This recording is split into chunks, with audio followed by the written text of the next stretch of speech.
قال امام ابی عبداللہ علیہ السلام کان الحسین مع امہ تحملہ، فرماتے ہیں کہ ایک دن امام حسین علیہ السلام اپنی والدہ کی گود میں تھے، آپ نے انہیں اٹھایا ہوا تھا۔ فاخذہ رسول اللہ، رسول گرامی نے جناب زہرا سلام اللہ علیہ سے امام حسین علیہ السلام کو اپنے گود میں لیا۔ فقال لعن اللہ قاتلی، اور فرمایا کہ خدا آپ کے قاتلوں پر لعنت کرے، ولعن اللہ سالبیک، اور خدا ان لوگوں پر لعنت کرے جو آپ کے لباس کو چھینے، واہلک اللہ متوازرین علیہ، خدا ان عالم ہلاک کرے ان تمام لوگوں کو جنہوں نے اس سلسلے میں، اس قتل میں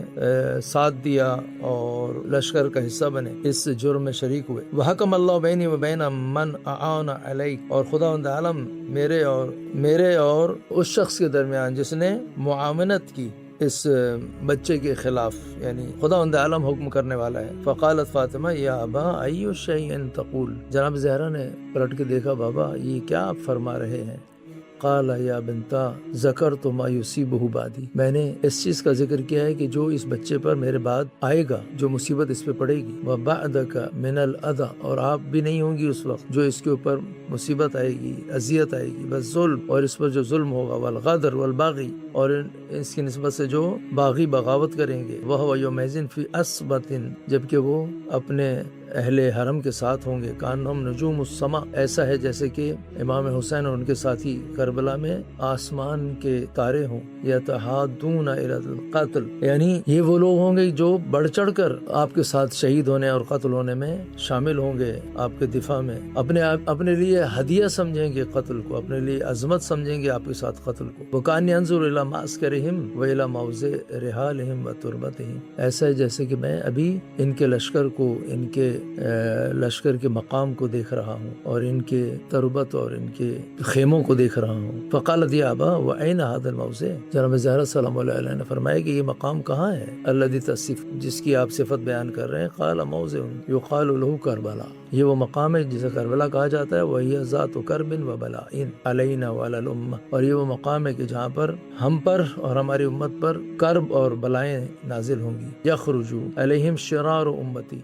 امام حسین اور ان کے ساتھیوں پر امت کے بدترین لوگ، شریر ترین لوگ ان کے مقابلے پہ آئیں گے۔ وَلَوْ أَنَّ أَحَدَهُمْ شُفِّعَ لَهُ مَنْ فِي السَّمَاوَاتِ وَالْأَرْضِ مَا شَفَعُوا فِيهِمْ وَهُمْ مُخَلَّدُونَ فِي النَّارِ۔ اس کے بعد آپ نے عجیب کلام فرمایا، رسول اللہ نے فرمایا کہ یہ جو قاتلین ہیں، زمین اور آسمان مل کر بھی ان میں سے کسی ایک کی شفاعت کریں گے تو شفاعت قبول نہیں کی جائے گی۔ وَهُمْ مُخَلَّدُونَ فِي النَّارِ، اور یہ ہمیشہ جہنم میں رہیں گے۔ قالت یا ابا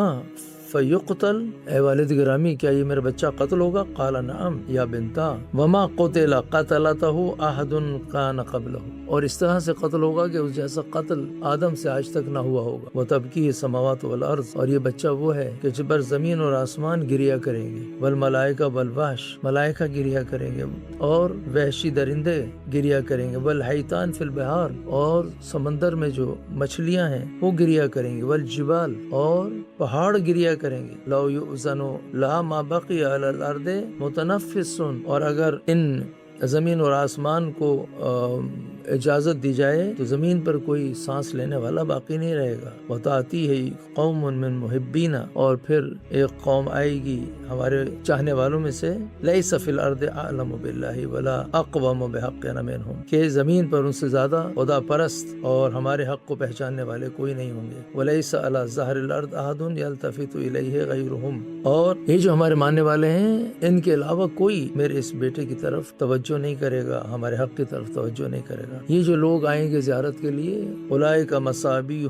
مصابیح فی ظلمات الجور، یہ وہ لوگ ہیں جو چراغ کی مانند ہیں ظلم کے گہرائی میں، وہم شفعاء، اور یہ وہ لوگ ہیں زائرین امام حسین علیہ السلام جو روز قیامت شفاعت کریں گے، وہم واردون حوضی غدن، اور یہ سب کے سب قیامت کے دن حوض کوثر پہ آئیں گے۔ اعرفہم، میں انہیں جانتا ہوں، اذا وردوا علی بسیماہم، جب وہ میرے پاس آئیں گے میں ان کو ان کی نشانیوں سے جو چہروں پر ہوں گی کہ یہ امام حسین علیہ السلام کا ظاہر ہے، یعنی امام حسین علیہ السلام کے ظاہر کے چہرے پر نشانی ہے کہ اسے پہچانا جائے گا۔ وَأَهْلُ كُلِّ دِينٍ يَطْلُبُونَ أَئِمَّتَهُمْ وَهُمْ يَطْلُبُونَنَا، اور ہر دین قیامت کے دن جو بھی جس کو ماننے والا ہے وہ اپنے ماننے والے اپنے مقتدی کے ساتھ آئے گا۔ آج امام رسول گرامی فرماتے ہیں کہ جو امام حسین السلام کے ظاہر ہیں وہ ہمیں تلاش کرتے ہوئے آئیں گے، ولا یطلبون غیرنا، اور ہمارے علاوہ کسی کی طرف نہیں جائیں گے، وہم قوام الارض، اور یہ وہ لوگ ہیں جس سے زمین قائم ہے، بہم ینزل الغیث، اور یہ وہ لوگ ہیں جن سے کے وجود سے زمین پر کہ اگر یہ زمین سے اٹھ جائیں تو بارش بھی نہیں ہوگی، بارش بھی خداوند عالم ان کے وجود کے ذریعے عطا فرماتا ہے تمام اہل زمین کو۔ بس یہ ایک روایت ہے جو نقل ہوئی ہے رسول گرامی سے، بڑی طویل روایت ہے جس میں اس زیارت کے بارے میں اور امام حسین علیہ السلام کی عظمت کے بارے میں جو چیزیں آئی ہیں، جو نقل ہوئی ہیں، خداوند عالم سے دعا ہے کہ ہمیں انہیں سمجھنے اور امام حسین علیہ السلام کی معرفت پیدا کرنے کی توفیق عطا فرمائے۔ وآخر دعوانا الحمد للہ رب العالمین۔